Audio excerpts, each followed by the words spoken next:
መቀሌላ ያለ ወይ ማዶ ያለ ወይ ሽሬ ያለ ኢሊት ወልቃይት ጠገዴ ሊያገባው አይችልም። ያገባኛል ካለ ደግሞ ተራ የመሬት ፍላጎት ነው፣ ተራ የመስፋፋት ፍላጎት ነው። ይሄን የመስፋፋት ፍላጎታችሁ ልታቆሙ ይገባል። አካባቢው ለቀው ለመውጣት በተቃረቡበት ጊዜ እጅግ እንዳበደ ውሻ ተከለፍልፎ ነው የነበሩ የህወሓት አመራሮች ማለት ነው።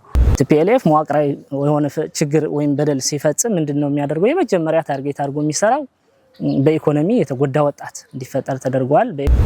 እኔ እንዳንድ የአማራ ወጣት እንዳንድ የአማራ ብሔርተኛ እንኳን ወልቃይት ጠገዴ አሳልፌ ልሰጥ ቀርቶ አክሱም ላይም ክሌም ላደርግ ይችላል። ታሪክን አንስተነው ክሌም የምታደርገው። ስለዚህ ማያዋጣ ውስጥ መግባት የለብንም ነው ለትግራይ ወጣት መምከር መንፈልገው። በ1968 በግልጽ ጫካ ላይ የትግራይ ግዛት እስከየት ድረስ እንደሆነ እስከየት ድረስ ማስፋት እንደሚፈልጉ በማኒፌስቶ ጽፈው ያን ማኒፌስቶም ነው ወደ ህገ መንግስት የቀየሩት። ላይ የተጎተተም ሰው ጭምር ወጣቱ እያሳዩ እንዲህ አይነት ማቃጣጫ ወጣቱ እንዲፈራ ማንነት ላይ ጥያቄ እንዳያነሳ ያደርጉ ነበር የሚል ሐሳብም ነበር። የወልቃይት ጠገዴ ጥያቄ ለትግራይ ክልል መንግስት ይቀርባል ማለት ነው። እንግዲህ በዚህ ህገ መንግስት መሰረት ኢንቴንሽናል ለነሱ እንደሚጠቅም አድርገው ዲዛይን ስላደረጉት በሌላ ቋንቋ ምን ማለት ነው? የጠፋህን በሬ ለሰረቀህ ሰው አቤቱታ ታቀርባለህ ማለት ነው። ብዙ አንደርግራውንድ እስር ቤቶችን ተመስርተዋል በወልቃይት ጠገዴ ላይ። የምናውቃቸው የግህን አንደርግራውንድ እስር ቤት ይታወቃል። የትርካን አየር ማረፊያ የአንደርግራውንድ እስር ቤት ይታወቃል። በህሞራ ዙሪያ ያለው ያመነውን ማሳመንና ትግሬን እንዲል ማስቻል፣ ያላመነው ደግሞ የግድ በሂደት ማጥፋት፣ ማፈናቀል፣ ቋንቋውን መቀየር፣ ባህሉ መቀየር ነው። እንዲህ አይነት ክርክር በሚነሳበት የትግራይ ፖለቲካ ውስጥ የወልቃይት ጠገዴ ታሪክም ህዝብም ስለነበረው አይመለከተውም ነው። እኛ በየምድር አማራዎች ነን፣ ሀገር ማፍረስ ፕሮጀክት ውስጥም የለንበትም ነው። የወልቃይት ጠገዴ ህዝብና የኢትዮጵያ ህገ መንግስት አይተዋወቁም። ይሄ በደንብ አስምረን ነው የምንናገርበት፣ ከዚህ በፊት የምንከራከርበት ነጥብ ነው። አሁን የወልቃይት ጠገዴ ህዝብ የሚፈልገውን አግኝቷል፣ በሚፈልገው እየተመራ ነው። ስለዚህ መንግስት ይሄን እውቅና ስጥ ነው የኛ ጥያቄ። ድሮም በጉልበት ነው የተወሰደው፣ የተጠየቀው ግን በህግ ነው ይላልና ምናልባት ህገ መንግስቱና የወልቃይት ጠገዴ ጉዳይ እንዴት ነው የሚታየው? እና አባይ የግብጽ ስጦታ ነው ብለው ለግብጾች እንደሚያስተምሩት ሁሉ ወልቃይት ጠገዴም ያንተ ብቻ ስጦታ ነው ብለው ነው ለትግራይ ወጣት ሲነግሩት የኖሩ። ያም ይሰጓት በኋላ ጥሏት የመጡ ግን ደግሞ እንዳትነሳ የሚከታተሏት የማንነት ጉዳይ ስላለች እሷ ጎልታ እንዳትወጣ ብዙ መዋቅራዊ ችግሮች ሲያደርሱበት ቆይተዋል። ካልቸራል ጄኖሳይድ በወልቃይት ጠገዴ ህዝብ ላይ ተፈጽሟል። የወልቃይት ጠገዴ ህዝብ በጣም ስልጡን የነበረ ህዝብ፣ በተለይ በኃይለ ሥላሴ ዘመን በኢትዮጵያ የመጀመሪያው መካናይዝ እርሻ የጀመረ ህዝብ ነው። ከተለያዩ የትግራይ አካባቢዎች ተውጣጥተው የመጡ የትግራይ ተወላጆች በወልቃይት ላይ በሰፈራ መልክ ተቀምጠዋል። የተለያዩ ቦታዎች ላይ ተቀምጠዋል። ቃብቲ ሁመራ ወረዳ ላይ፣ ወልቃይት ላይ፣ ጠገዴ ላይ፣ ማይካድራ ላይም ተቀምጠዋል። የትግራይ ህዝብ ህዝባችን ነው። እዛ ጋር ምንም ቀጣይም ህዝባችን ሆኖ ነው የሚቀጥለው። ነገር ግን ህወሓቶች የሰሩትን ነገር የሰሩትን ግፍ መናገር ብቻን ሳይሆን ቀጣይ በትራንዚሽናል ጀስቲስ ወይም ፍትህ ማግኘት አለበት ብለን ነው የምናምነውና የክልል ላላዊ ግዛት የሚባል እኔ ላላዊ ግዛት እንግዲህ ከሀገር ጋር ነው የሚያያዘው። እንግዲህ እንደሚታወቀው የአማራ ብሔርተኝነት ደግሞ ኤርሊ ካመር ነው ወይም ደግሞ ከኋላ የመጣ ነው። አንተ እንዳንድ የአማራ ብሔርተኛ ወጣት ምን ይሰማሃል ካልከይ የአማራ ብሔርተኝነት ገና ዴስቲኔሽኑ ዲፋይን አላደረገም። ወልቃይት ጠገዴ ግን በዚህ በተፈናቃይ አሳብህ የተፈናቃይ ፖለቲካ ከፍ አድርገህ ሰርተህ ወደ ትግራይ ክልል ማጠቃለል ስለሚፈልግ ነው።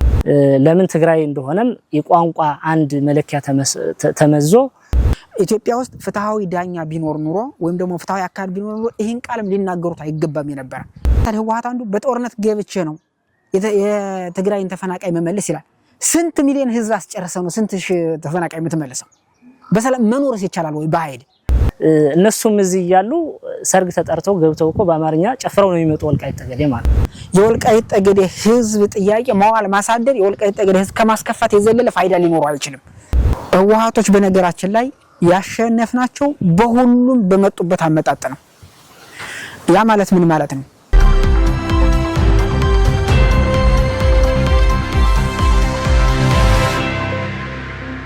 ሰላም ጤና ይስጥልኝ። የወልቃይት ጠገዴ አማራ ሚዲያ ተከታታዮች እንደምን አላችሁ? የወልቃይት ጠገዴ አማራ ሚዲያ ፖለቲካዊ፣ ኢኮኖሚያዊና ማህበራዊ ጉዳዮችን ወደ እናንተ ያደርሳል። በወልቃይት ጠገዴ ያሉ ስራዎች ምን ይመስላሉ? ማንነት ተኮር ዘገባዎችን ወደ እናንተ ያደርሳል። ወቅታዊና አንገብጋቢ ጉዳዮችን እንዲሁም ልዩ ልዩ ትንታኔዎችና ቃለ መጠይቆችን ደግሞ ወደ እናንተ ማድረሱን ይቀጥላል። ዛሬ ደግሞ ከወልቃይት ጠገዴ ሰቲት ሁመራ ዞን ወጣቶች ቆይታ ይኖረናል። ሚዲያው አዲስ እንደመሆኑ ሼር፣ ሰብስክራይብ እና ላይክ በማድረግ የሚዲያውን ቤተሰብ ይሁኑ። አብራችሁን ቆዩ። ለቃለ መጠይቅ ፈቃደኛ ስለሆናችሁ እጅግ አድርጌ ላመሰግን ፈልጋለሁ። እናመሰግናለን። በስም መታወቅ እስኪንጀምር። እሺ፣ እያቸው ተሻለ እባላለሁ።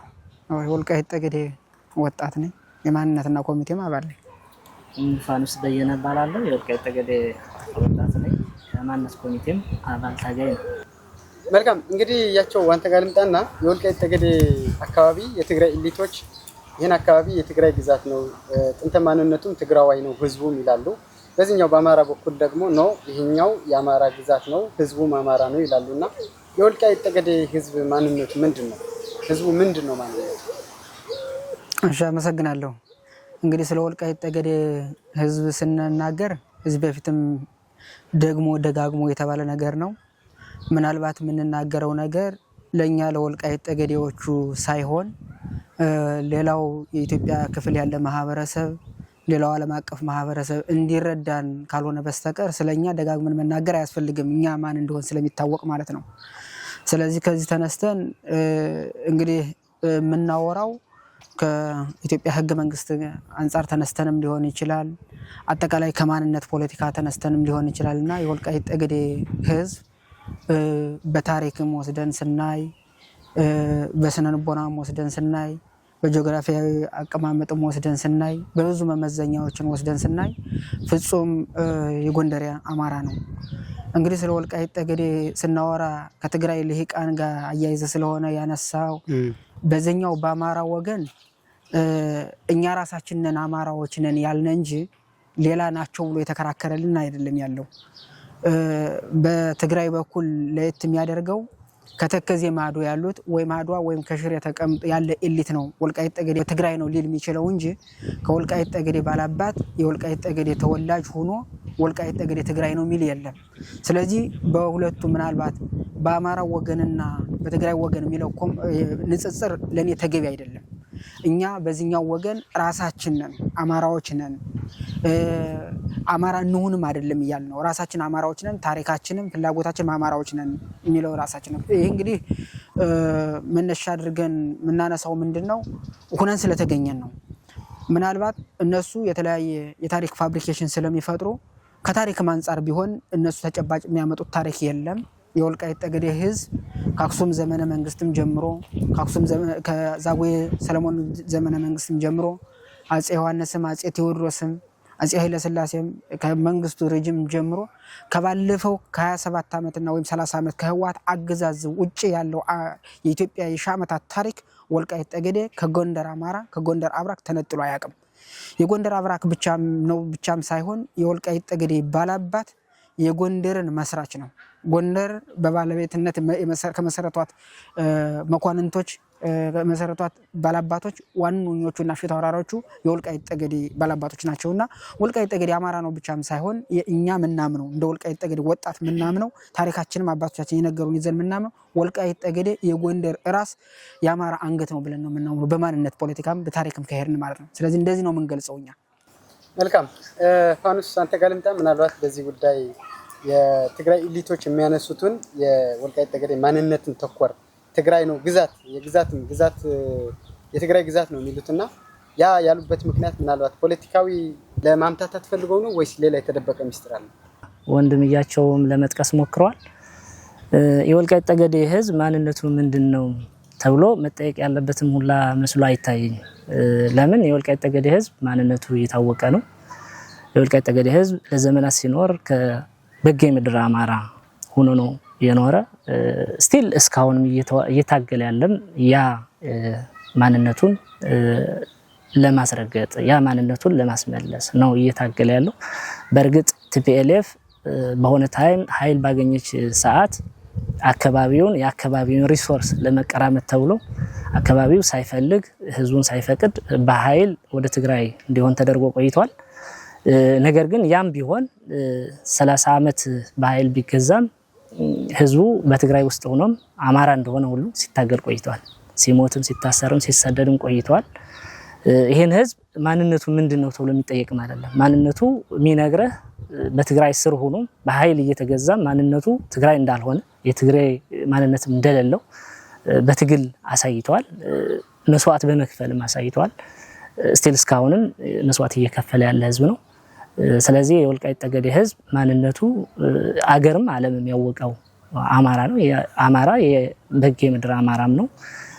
ስለዚህ ትግሉ ማንነት ፍለጋ ሳይሆን የነበረው ማንነቱ ተቀምጦ ስለሆነ ማንነቴን ሊመልስልኝ ይገባል። እንደ ሰው ማንነቴን ተከብሮ እንደ ማንኛውም ኢትዮጵያዊ ወደምትፈልገው አካባቢ አስተዳደራዊ መዋቅሬን ተሰጥቶኝ ልመራ ይገባል በሚል ነው እየታገለ ያለው እንጂ የወልቃይት ጠገዴ ምንም ጥያቄ የሚነሳበትም አይደለም። አማራ ጎንደሬ ነው።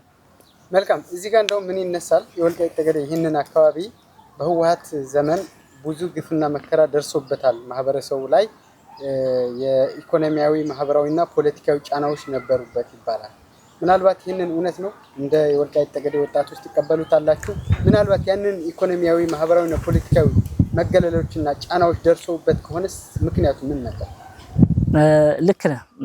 በእርግጥ የወልቃይት ጠገዴ ህዝብ ቲፒኤልኤፍ ወደ ትግራይ እንዲካለል ያደረገችበት የመጀመሪያውን ምክንያት የወልቃይት ጠገዴ ተፈጥሯዊ ሀብት ለመጠቀም ነው። ይህን አካባቢ ሰፊ ሪሶርስ ያለበት አካባቢ ነው። ይህን አካባቢ በመያዝ ቲፒኤልኤፍ ገና በ1968-67 ስትመሰርት ወልቃይት ጠገዴን በመቆጣጠር የራሷ ስቴት ለመመስረት ነው። የራሷን ግሬት ትግራይ የሚሉትን ሀገር ለመመስረት አቅደው የተነሱ ስለሆነ ይህን አካባቢ በመያዝ ቦርደር ሊያገናኝ የሚችለውን ቦርደር በመጠቀም የወልቃይት ጠገዴ ሰፊ ሀብት በመጠቀም የራሳቸውን ሀብት በማካበት ሀገር ለመሆን አቅደው ስለተነሱ ይሄን አካባቢ በእነሱ የበላይነት እንዲያዝ ተደርጓል። የወልቃይት ጠገዴ አማራ ማንነት እንዳለውም ስለሚያውቁ የወልቃይት ጠገዴ ወጣት በኢኮኖሚ እንዲዳብር በኢኮኖሚ እንዲያድግ አይፈለግም። የወልቃይት ጠገዴ ህዝብ በኢኮኖሚ ካደገ እና ከበለጸገ ያ ጥያቄ ጎልቶ ይወጣና ለነሱ አደጋ ስለሚሆን በኢኮኖሚ በጣም የደከመ እንዲሆን ተደርጓል። የእርሻ ቦታ እንዳያገኝ ተደርጓል። የእርባታ ሰፊ እርባታ እንዳይኖረው ተደርጓል። የተሻለ ደረጃ ያለውን የስልጣን ቦታ እንዳይቀመጥ ተደርጓል። ይሄን የተደረገበት እንደ ስጋት ስለሚታይ ማንነቱ በሆነ ታይም ጎልቶ ይወጣል ተብሎ ስለሚታሰብ ወጣቱ ሁሉም ላይ እንዳይሳተፍ ተደርጎ በተወሰነ መልኩ እንዲቀመጥ ተደርጓል። መዋቅራዊ የሆነ ጥቃት ነው ሲፈጸም የነበረበት ቲፒኤልኤፍ መዋቅራዊ የሆነ ችግር ወይም በደል ሲፈጽም ምንድነው የሚያደርገው? የመጀመሪያ ታርጌት አድርጎ የሚሰራው በኢኮኖሚ የተጎዳ ወጣት እንዲፈጠር ተደርጓል። በኢኮኖሚ ያልበለጸገ ማህበረሰብ እንዲሆን ተደርጓል። ራሱን ዝቅ አድርጎ እንዲኖር ሰፊ ስራ ተሰርቷል በቲፒኤልኤፍ። ያቸው እዚህ እሱ የምትጨምረው ነገር እንዳለ ሆኖ ካለ ብትጨምር፣ ሌላው ደግሞ የካልቸራል የሆኑ ነገሮች የማጥፋት የወልቃይት ጠገዴ ህዝብ በቋንቋው በባህሉ ኤክሰርሳይዝ እንዳይደረግ የሌላን የትግራይ መሀል ትግራይ ያለውን ባህልና ቋንቋ በግድ ተጭኖበት ነው ያለፉት 30 ዓመት የቆየው ይባላልና ይህንን ምናልባት እንደ አንድ ወጣት የታዘብከው ወይም ደግሞ በማህበረሰቡ የሚነሳ ነገር እውነት ማለት ይቻላል? ፋኖሴ ካለው ጋር ለመጨመር እንግዲህ ከትጥቅ ትግል ጀምሮ ሲነሱ ህወሓት በኢትዮጵያ ዲሞክራሲ ለማስፈን ወይም ደግሞ የኢትዮጵያን ሉዓላዊነት ለማጠናከርና ለማስቀጠል አይደለም። ራሳቸውም እንደሚናገሩት ምናልባት ትጥቅ ትግሉ በመጨረሻ ላይ ወደ ወሎ አካባቢ ሲደርሱ የኢትዮጵያ ስልጣን ማግኘት ከተቻለ እንቀጥል ብለው የወሰኑት እንጂ ከመጀመሪያው ወደ ትጥቅ ትግል ወደ በረሃ ሲገቡ ግሬተር ትግራይ ወይም ደግሞ የትግራይ ሪፐብሊክ ለመመስረት ነው። እንግዲህ ያን ሲያስቡ በ1968 በግልጽ ጫካ ላይ የትግራይ ግዛት እስከየት ድረስ ማስፋት እንደሚፈልጉ በማኒፌስቶ ጽፈው ያን ማኒፌስቶም ነው ወደ ህገ መንግስት የቀየሩት።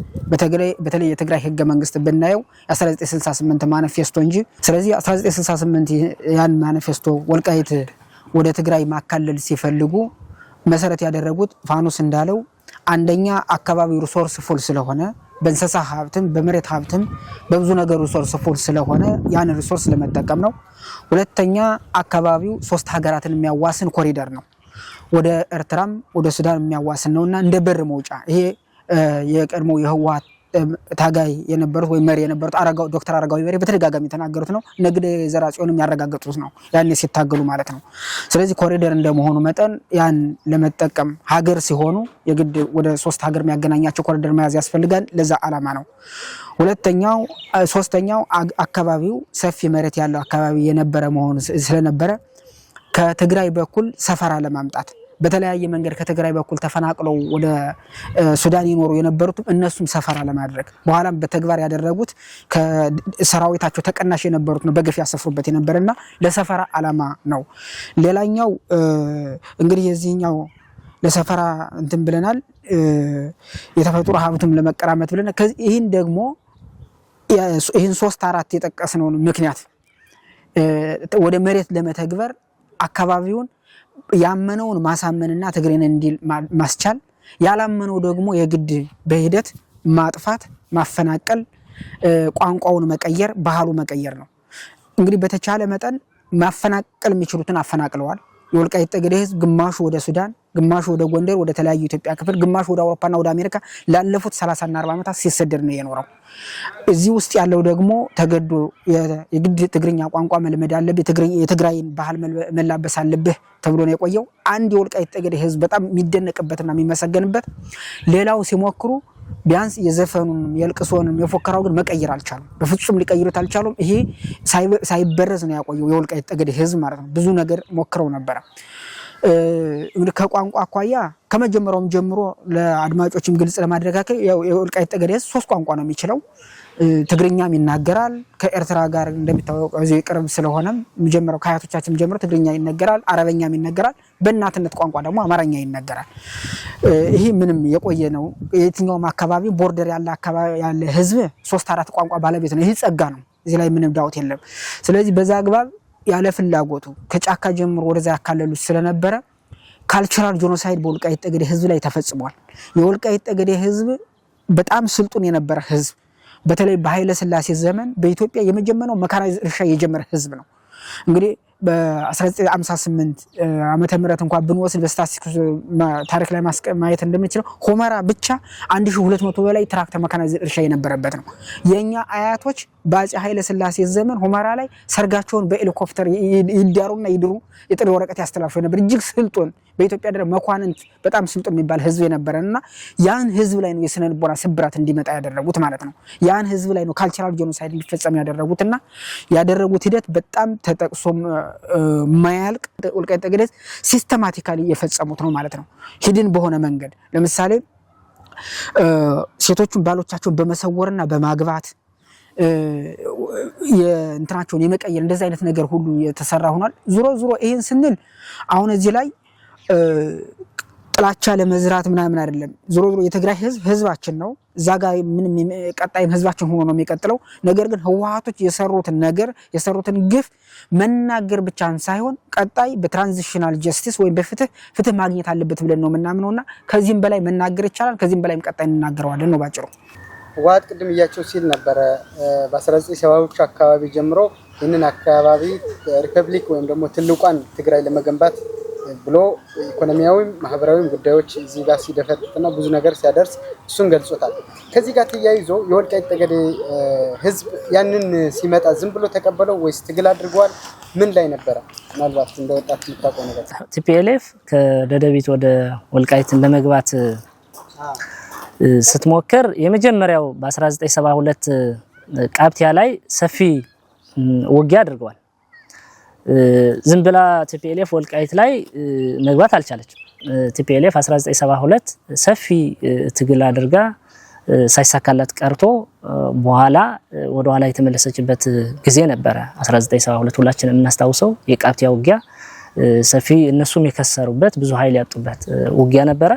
ከዛን ሰዓት ጀምሮ ሰፊ ጥቃቶችን ስትፈጽም ቆይታለች። ብዙ መስዋዕት አስከፍለዋል ወልቃይት ጠገዴ። በቀላሉም ያን ሆኖ በቀላሉ ወልቃይት ጠገዴ ለመቆጣጠር አልቻለችም።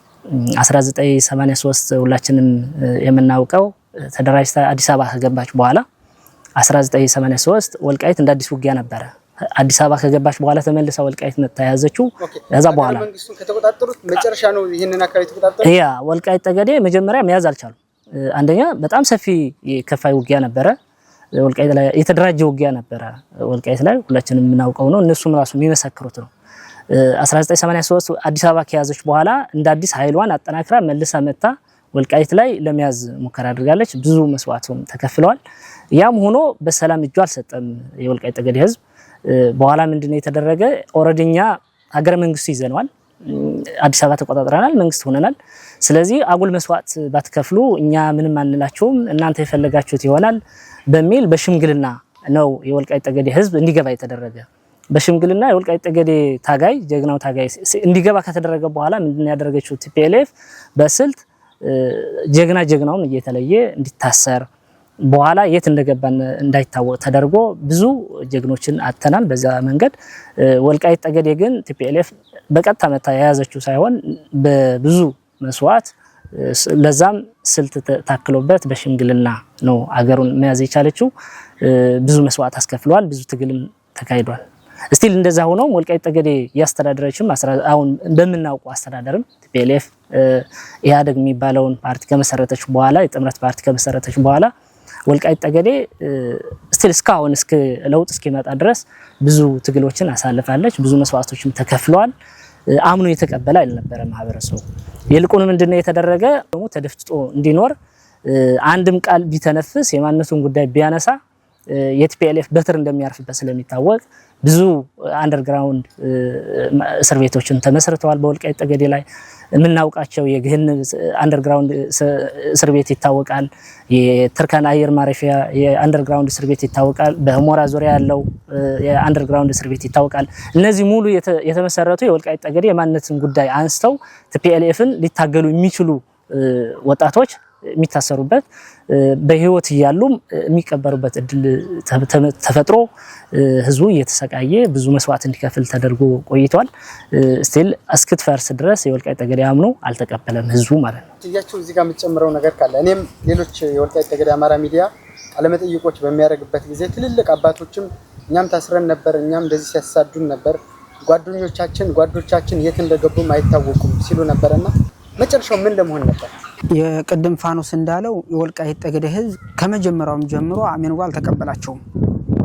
እንግዲህ ይሄ ከቤቴ ከራሴ በወስድ አባቴ የነጮ ወይ ነጭ ለባሽ የሚባለው የከፋኝ ታጋይ ነው የነበረ። አጎቶችም ታጋይ ነው የነበሩ። ለምሳሌ አጎቴ ቢወስድ በ81 ዓመተ ምህረት ነው የተሰዋው። የኔ አባተም ቢሆን በ79 ዓመተ ምህረት ቆስሎ ገን በስለት 2 ዓመት ከ9 ወር እንደምለው ገታው ጋር ታስሯል። እና እየነገሩን አባቶቻችን የራሴም ወላጆች እየነገሩ ያደኩ ስለሆነ ከመጀመሪያውም ጀምረው እንደተባለው የወልቃይት ጠገዴ ህዝብ ኢትዮጵያን ያጸና ታላቅ ህዝብ ነው። ታላቅ ጎንደሬ ህዝብ ነው። እነሱ ደግሞ የገንጣይነት አስተሳሰብ ይዘው ነው የመጡ። ታላቋ ትግራይ የሚል ፕሮጀክት ይዘው ነው የመጡና ከመጀመሪያውም ጀምሮ በቅርበትም ስላለ የወልቃይት ጠገዴ ህዝብ የነሱን ፖለቲካ እንደ ጎንደሬነትም እንደ ኢትዮጵያዊነትም አይበጅም ብለው ነው የታገሏቸው። ስለዚህ ሰፊ ብርቱ ትግል ነው ያደረገው የወልቃይት ጠገዴ ባላባት የወልቃይት ጠገዴ ከፋኝ ማለት ነው። ይሄ እንግዲህ ለምንድነው እንደዚህ ያደረጉት? ለምንድነው በዚህ ልክ የታገሉት? እስከመጨረሻው ቅድም ብለናል። አሁንም እያሉ ነው የትግራይ አካል አድርጎ ለማስቀጠል የአካባቢ ባላባት መሳፍንት እያልክ መጨረስ ነው። እንግዲህ አባቴ ሲነግረኝ እንደነበረ በተለይ አሁን የኛን ቤተሰብ ብትወስድ የገዢዎች መሳፍንት የመኳንንት ዘር ናቸው።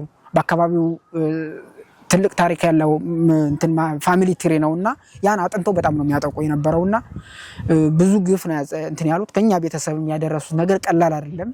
እስከ ቅርብ ጊዜም የኔ አባተም ብትወስድ በቅርብ ጊዜ ነው አንገቱ ቀና ማድረግ የጀመረው እንጂ ይከታተሉሃል እስከ ቤት ድረስ መሳሪያ እንዳይዝ እስከ ቅርብ ጊዜ ያስታውሳለሁ።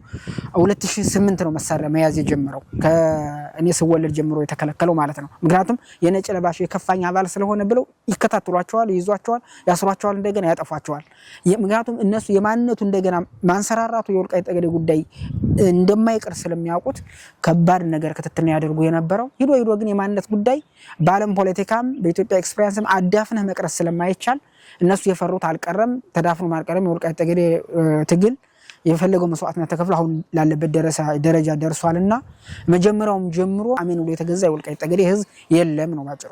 በ1983 ሀገረ መንግስቱን ተቆጣጥሮ ይሄንን መጨረሻ አካባቢ ከተቆጣጠሩት በኋላ በ1987 ነው ህገ መንግስቱ ጸደቀ የሚባለውና የወልቃይት ጠገዴ ህዝብም ድሮም በጉልበት ነው የተወሰደው፣ የተጠየቀው ግን በህግ ነው ይላልና ምናልባት ህገ መንግስቱና የወልቃይት ጠገዴ ጉዳይ እንዴት ነው የሚታየው? የወልቃይት ጠገዴ አካባቢ ወደ ትግራይ የተካለለው በሐሳብ ደረጃ በ1968 በማኒፌስቶአቸው ያካለሉት በመናባቸው አካለው ጨርሰዋል። የ1968 ማኒፌስቶ ብታይ በወልቃይት ጠገዴ በተለይ ወልቃይት ብለው ጠቅሰው የትግራይ አካል እንደሆነ ጽፈዋል። በኋላም ለምሳሌ 1983 የሽግግር ቻርተር የሚባል ነበረ። ያ የሽግግር ቻርተር 19 አዋጅ 7 1984 አንቀጽ 4 ላይ ምን ይላል? ህገ መንግስት ተቀርጾ ህገ መንግስት ጸድቆ የኢትዮጵያ ማህበረሰብ በፍቃዳቸውና በኩታ ገጠም በታሪካቸው መሰረት ተጠይቀው እስኪካለሉ ድረስ በ1966 በነበረው አውራጃ ይቆያሉ ይላል። 1984 አዋጅ 7 የሚባለው የሽግግር መንግስት አዋጅ ነው ይሄን የሚለው። ነገር ግን በ1966 ለምሳሌ ብንወስድ ወልቃይት ጠገዴ የበየምድር አካል ነው የነበረ፣ የዳባት አውራጃ ነው የነበረ። ስለዚህ መሆን የነበረበት ያኔ በሽግግር መንግስቱ ልክ ሽግግር መንግስቱ ቻርተር ማቋቋሚያ አዋጁ እንደሚለው በጎንደር ነበር መገኘት የነበረበት፣ ግን ወደ ትግራይ ነው አካልለውት ሄዱ። በኋላም በ1987 ህገ መንግስት ሲጸድቅ የ1987 ህገ መንግስቱ ማንነትን መሰረት አድርጎ ባህልን መሰረት አድርጎ ስነልቦናን መሰረት አድርጎ ጂኦግራፊካዊ አቀማመጥን መሰረት አድርጎ የህዝብ ፍላጎት መሰረት አድርጎ ወደ አንድ ክልል ህዝቦች በሚፈልጉት ይካለላሉ ይላል። ነገር ግን ይሄ እድል ለወልቃይት ጠገዴ ህዝብ አልተሰጠም። ከመጀመሪያው ህገ መንግስቱ ከመጽደቁ በፊት ነው ወደ ትግራይ ክልል የተካለለው። እኛም ብዙ ጊዜ መከራከሪያችን ስናነሳው ምንም እንኳን የወልቃይት ጠገዴ በኋላ የምንመጣበት የወልቃይት ጠገዴ የማንነትና የወሰን ትግል እነሱ በጻፉት ባመኑበት ህገ መንግስት ተከትሎ የሄደ ቢሆንም ነገር ግን ይሄኛው መከራከሪያ ደግሞ ከህግ አንፃር የሚወስድ መከራከሪያ ነው የሚሆነው። በህገ መንግስት ያልወሰድከው በጉልበት ያጠቃለልከው ለዛውም ታላቋ ትግራይ ለመሰረት ነው ብለህ የወሰድከውን ቦታ ከህገ መንግስት በፊት የወሰድከውን ቦታ ከነሱ አኳያ ስለ ህገ መንግስት ማውራት ሞራል ሊኖራቸውም አይገባም የነበረ። ኢትዮጵያ ውስጥ ፍትሃዊ ዳኛ ቢኖር ኑሮ ወይም ደግሞ ፍትሃዊ አካል ቢኖር ኑሮ ይሄን ቃልም ሊናገሩት አይገባም የነበረ በጉልበት የወሰዱት ቦታም ስለሆነ። ሆኖም ግን እኛ በጉልበት ነው የወሰድነውና በጉልበት ይዘነው እንኑር አላለም የወልቃይት ጠገዴ ህዝብ። መጀመሪያ እነሱ በጉልበት ሲሞክሩ ከፋኝ በጉልበት ሞከረ። በኋላ ደግሞ ህገ መንግስት አጽድቀው ለነሱ የሚመቻቸውን ህገ መንግስት አጽድቀው ህገ መንግስቱ ተግባራዊ ሲያደርጉ ህገ መንግስቱን ተከትሎ ነው የወልቃይት ጠገዴ ህዝብ የማንነት ትግል ማሸነፍ የቻለውና ምክንያቱም እነሱ በእጃቸው ሲይዙት የሚሰራ ህገ መንግስት እነሱ እጅ ውጭ ሲሆን ማይሰራ ህገ መንግስት ሊኖር አይገባም። ስለዚህ ይሄ ነው እኛ መከራከሪያችን የምናቀርበው እና በዚህ አግባብ ነው የሚታይ ለማለት ነው። ቅድም ስታነሱት ነበረ ማህበረሰቡን ፖለቲካዊ፣ ኢኮኖሚያዊና ማህበራዊ መገለሎችና አፈናዎች ነበሩ ሲባል ነበረ። ምናልባት እናንተ ወጣት ናችሁ፣ እንደ ወጣትም ደግሞ ይህንን ማስፈራሪያ ቅርብ ጊዜ ወደ 2005-6 ጀምሮ ደግሞ እስከ መታሰር ደርሶ ነበር ይባላልና እንደ ወጣት ምናልባት የምታውቁት ነገር አለ? ወደዛ ከመግባቴ በፊት ትንሽ ወደ ከህገ መንግስቱ አንፃር የተወሰነ ለማለት ነው ወንድምያቸው ሰፋ አድርጎ ስለገለጸው። ባይዘይ አንድ መታወቅ ያለበት የወልቃይት ጠገዴ ህዝብና የኢትዮጵያ ህገ መንግስት አይተዋወቁም። ይሄ በደንብ አስምረን ነው የምንናገርበት፣ ከዚህ በፊት የምንከራከርበት ነጥብ ነው። እነሱ የሚሉት የወልቃይት ጠገዴ ህዝብ የወልቃይት ጠገዴ አካባቢ በህገ መንግስቱ ነው ያካለል ነው የሚል ነገር ነው የሚያነሱት። ህገ መንግስቱ ግን ህዝቡን አያውቀውም፣ ወልቃይት ጠገዴንም አያውቀውም። ያ የምልበት ምክንያት ወንድምያቸው እንዳለው መጀመሪያ 1983 ነው ይሄ አካባቢ በኃይል የተወሰደው። ወደ ትግራይ ከተወሰደ በኋላ ሁላችን እንደምናውቀው የኢትዮጵያ ህገ መንግስት በ1987 ነው የጸደቀው። ምንድነው የተደረገው? ይሄ ህገ መንግስት ሲጸድቅ ይሄን ህዝብ አልተጠየቀም። አንደኛ አንድ የሀገሪቱ ህገ መንግስት ሲጸድቅ የአንድ ሀገር ህገ መንግስት ሲጸድቅ ህዝቡ ሊሳተፍበት ይገባል። የሚያነሳባቸው ነገሮች ካሉ ሊያነሳ ይገባል። የህዝቡ ችግር የህዝቡ ድምጽ ሊሰማበት ይገባል። ስለዚህ ይሄንን ሳይሆን የወልቃይት ጠገዴ በኃይል ከተካለለ በኋላ በህገ መንግስቱ ዙሪያ ሳይሳተፍበት በዚህኛው ይሄንን ህገ መንግስት አበጅተንላል፣ ይሄን ህገ መንግስት ይገዛሃል፣ ሰው ለዚህ ህገ መንግስት ተገዥ ትሆናለህ ነው የተባለው ማለት ነው። ስለዚህ ህገ መንግስቱ አምተው የጫኑበት ነው እንጂ ህገ መንግስቱ ወዶ ፈቅዶ አይቶ ገምግሞ ያጸደቀው ህገ መንግስት አይደለም። ያ ምንልበት ምክንያት ግን ከሀገር ውጭ ስለሆነ ሳይሆን ይሄን ህዝብ በአንድ ሀገር ህገ መንግስት መገዛት አለበት፣ ሁላችንም እናምንበታለን። ነገር ግን ይሄ ህዝብ ከዛ በፊት የነበረበትን አካባቢ ይታወቃል። ከዛው አካባቢ ወስደው ወደ ሌላ አካባቢ ሲያካልሉት የዚህ ህዝብ ይወንታ ሊያስፈልግ ይችል ነበረ፣ የዚህ ህዝብ ቃል ሊያስፈልግ ይችል ነበረ። ይሄንን ሳይሆን ቀርቶ በኃይል ተካሎ ሳለ ህገ መንግስት ደግሞ ያን አካባቢ ሊያስጠብቅ የሚችል ህገ መንግስት ነው የጸደቀው። ያ ማለት ይሄን አካባቢ በትግራይ እንደሆነ ሊመሰክር የሚችል ለምን ትግራይ እንደሆነም የቋንቋ አንድ መለኪያ ተመዞ ትግርኛ ቋንቋ ይችላል በሚል አከላለል በህገ መንግስቱ እንዲጸድቅ ተደርጓል። ያ የተደረገበት በሀገር ደረጃም ይሄ የቋንቋ አካለል እንዲኖር ያደረገው መሰረቱ የወልቃይት ጠገዴ ጉዳይ ነው። መሰረቱ ይሄን ጉዳይ ነው ያስባለ ምንድነው የወልቃይት ጠገዴ አካባቢ ትግርኛ ስለሚናገር ይሄን አካባቢ የመያዝ ፍላጎት ስላለበት ቲፒኤልኤፍ ይሄን አካባቢ ለመውሰድ ቋንቋን መሰረት ያደረገ አካላለል በማምጣት ህገ መንግስቱ ላይ በመጻፍ አካባቢውን ወደሚፈልገው አካባቢ ለመውሰድ ተጠቅሞበታል። ምናልባት እዚህ ግን ቋንቋ ጂኦግራፊና የስነ ልቦና ብዙ ነገሮች አሉት። ግን ምናልባት ወልቃይት ላይ የተጠቀሙት ሁሉም ነው ማለት ይቻላል። በጽሁፍ ላይ አሁን ያልካቸውን ነገሮችን ተካተዋል። ነገር ግን ፕራክቲካሊ የምታገኘው ቋንቋን መሰረት የተደረገ አካላለል ነው የተሰራው። በእርግጥ የወልቃይት ጠገዴ በጂኦግራፊካል አቀማመጡን ብናየው የካልቸሩ በእነሱ ስር ሆኖ እንኳን 30 ዓመት በትግራይ ክልል እየተዳደረ ለቅሶውም ሰርጉም የሚገልጸው በአማርኛ ነው። ስለዚህ ምንም የትግርኛ ስነ ልቦና የለውም። ሙሉ በሙሉ አማራ ነው። የአማራ ስነ ልቦና ያለው ካልቸሩም አማራ ነው። እነሱም እዚህ ያሉ ሰርግ ተጠርተው ገብተው እኮ በአማርኛ ጨፍረው ነው የሚመጡ ወልቃይት ጠገዴ ማለት ነው። ስለዚህ ይሄንን ታሳቢ ሳይደረግ ይሄንንም ሳይጠበቅለት ነው በህገ መንግስቱ ተካለሃል ተብሎ የገባውና ህገ መንግስት አይወክለንም የምንልበት ዋና መሰረቱ ይሄ ነው። ይሄ ህገ መንግስት እኛ ያልተሳተፍንበት ድምጽ ያልሰጠንበት ህገ መንግስት ነው። በኃይል ነው የተካለልነው። ስለዚህ ፖለቲካዊ መፍትሄ ያስፈልገናል የምንልበት ዋና ምክንያት ይሄ ነው። ይሄንን ለማለት ፈልጌ ነው። ህገ መንግስቱ እኛ ከተወሰድን በኋላ ከ3 ዓመት ከ4 ዓመት በኋላ ነው የጸደቀው ለማለት ነው። ወደ ጥያቄ ስመለስ የወልቃይት ጠገዴ ወጣት በኢኮኖሚካሊ እንዳያድግ ተደርጎ ቆይቷል። ሆም ተብሎ ይሄ መዋቅራዊ በመዋቅር የተሰራ ስራ ነው። ይሄ መዋቅራዊ ጉዳት ነው የምንልበት መጀመሪያም እንደነገርኩ የወልቃይት ጠገዴ አካባቢ ወጣቱ በኢኮኖሚ ካደገ በየትኛው የማህበራዊ ሁኔታ ተሳታፊ ከሆነ ንቁ ተሳታፊ ከሆነ ያሚሰጓት በኋላ ጥሏት የመጡ ግን ደግሞ እንዳትነሳ የሚከታተሏት የማንነት ጉዳይ ስላለች እሷ ጎልታ እንዳትወጣ ብዙ መዋቅራዊ ችግሮች ሲያደርሱበት ቆይተዋል። ከብዙ ማህበራዊ ጉዳይ ተገለዋል። የትም ቦታ ብትገባ ወልቃይት ጠገዴ ምድር ላይ አመራሮቹ ከአድዋ ከሽሬ ከአክሱም የመጡ ሰዎች ናቸው የሚያስተዳድሩት። ብዙ የተማረ ወጣት አለ። ግን እዚህ ተምሮ የሚሄደው የሚሰራው አዲስ አበባ፣ ጎንደር፣ ባህር ዳር ነው የሚሰራው። ከዛ ውጭ ደግሞ ሌላ ሀገር ተሰዶ ነው ስራው የሚሰራ የወልቃይት ጠገዴ ወጣት። ይሄን እንዲሆን የተደረገው አንደኛ ለወጣቱ አመቺ የሆነ ቦታ እንዳይኖር ተደርጎ ነው እየተሰራበት ማለት ነው። በነፃነት ልትመራው የሚችል ህዝብ ሲኖር ነው አንተም ተምራ ሀገርን ልታገለግል የሚችለው። ከዛም አልፎ ደግሞ ስነ ልቦና ተጠብቆልህ ሀገር ማስተዳደር ሀገርም ላይ ኢንቨስት ማድረግ የሚችለው አንተን የሚመስል አስተዳደር ሲኖር አንተን የሚመስል ስነ ልቦና ያለው አካባቢ ሲገነባልህ ነውና ይሄ እንዳይሆን ተደርጎ ስለተሰራ የወልቃይት ጠገዴ ወጣት መሰረታዊ ጥቃት ተፈጽሞበታል ብዬ ነው ማምነው።